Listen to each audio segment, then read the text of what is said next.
وہ بستی کسی نقشے میں نشان زد نہیں تھی مگر وہاں وقت ٹھہرتا تھا۔ وہاں کے دن جلدی نہیں کرتے تھے اور راتیں خود کو ثابت کرنے کی کوشش نہیں کرتی تھیں۔ گلیاں تنگ تھیں مگر دلوں سے زیادہ تنگ نہیں۔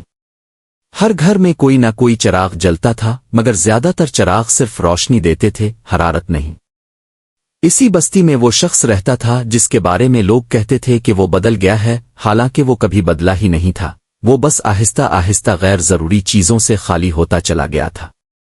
وہ شہر کے اس حصے میں رہتا تھا جہاں شور عبادت کی طرح معمول بن چکا تھا۔ لوگ بولتے تھے تو اس لیے نہیں کہ کچھ کہنا تھا، بلکہ اس لیے کہ خاموشی سے ڈر لگتا تھا۔ وہ بھی کبھی انہی میں سے ایک تھا۔ اس کی زبان دلیلوں سے بھری رہتی اور دل خواہشوں سے۔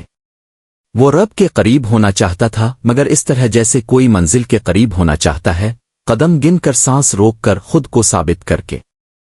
اس نے عبادت کو ایک ذمہ داری بنا لیا تھا، اور ذمہ داریاں انسان کو تھکا دیتی ہیں، چاہے وہ مقدس ہی کیوں نہ ہو۔ اس کے دن خود احتسابی میں گزرتے تھے۔ ہر نماز کے بعد وہ خود کو جانچتا، ہر دعا کے بعد نتائج کا انتظار کرتا۔ اگر دل مطمئن نہ ہوتا تو وہ سمجھتا کہ اس میں کمی ہے۔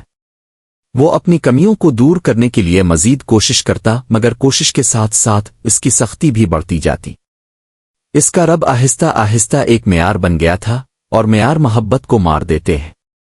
راتوں کو جب شہر تھوڑا سا خاموش ہوتا، وہ اپنے بستر پر لیٹ کر وہی سوال دہراتا، اگر سب کچھ درست ہے تو میں درست کیوں نہیں ہوں؟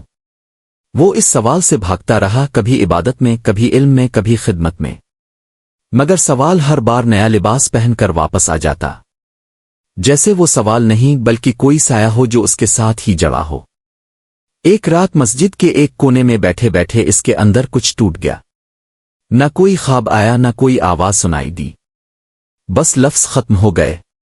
اس نے دعا کے لیے ہاتھ اٹھائے مگر دل خالی تھا۔ پہلی بار اسے یہ احساس ہوا کہ وہ رب کے سامنے بھی کردار ادا کرتا آیا ہے۔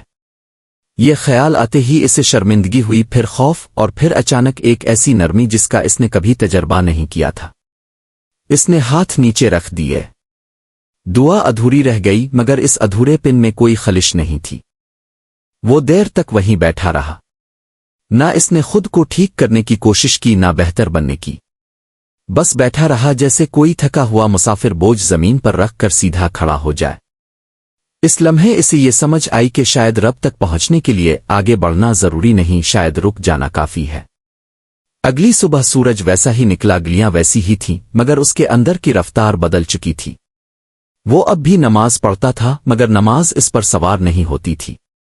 وہ دعا کرتا تھا مگر دعا اب فہرست نہیں تھی۔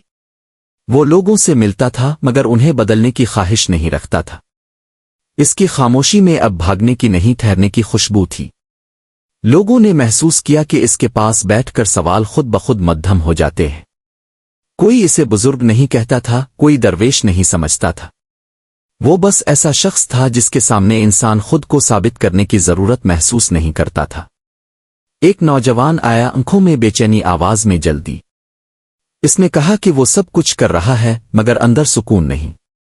وہ کسی نسخے کی تلاش میں تھا۔ وہ شخص خاموش رہا۔ اس خاموشی میں نوجوان نے پہلی بار خود کو سنا۔ کچھ دیر بعد اس نے کہا، شاید میں بہت زیادہ کوشش کر رہا ہوں۔ وہ شخص نے سر ہلا دیا۔ یہی کافی تھا۔ وقت کے ساتھ ساتھ لوگ اس کے پاس کم سوال اور زیادہ خاموشی لے کر آنے لگے۔ کچھ لوگ نماز کے بعد بیٹھ جاتے، کچھ دعا کے بیچ میں رک جاتے۔ کسی نے یہ اعلان نہیں کیا کہ خاموشی بھی عبادت ہے، مگر سب نے اسے محسوس کر لیا۔ وہ شخص خود بھی جانتا تھا کہ وہ کوئی خاص نہیں۔ اس کے اندر اب بھی کمزوریاں تھیں، مگر اب وہ ان کمزوریوں کے ساتھ رب کے سامنے کھڑا ہو جاتا تھا، بغیر کسی پردے کے۔ ایک رات وہ بستی سے باہر نکلا۔ ایک پرانا درخت تھا جس کے نیچے زمین ہموار تھی۔ وہ وہاں بیٹھ گیا۔ آسمان پر ستارے تھے مگر وہ انہیں گننے نہیں لگا۔ اس نے دل میں بس اتنا کہا، اے رب میں حاضر ہوں، بغیر کسی دعوے کے۔ جملہ مکمل نہیں تھا مگر دل مطمئن تھا۔ اسے پہلی بار یہ سمجھ آئی کہ رب کو متاثر کرنے کی ضرورت نہیں، کیونکہ رب متاثر نہیں ہوتا، رب ظاہر ہوتا ہے تب جب انسان خود سے ہٹ جاتا ہے۔ کچھ عرصے بعد لوگ کہنے لگے کہ وہ نظر نہیں آتا۔ حقیقت یہ تھی کہ وہ کہیں گیا نہیں تھا۔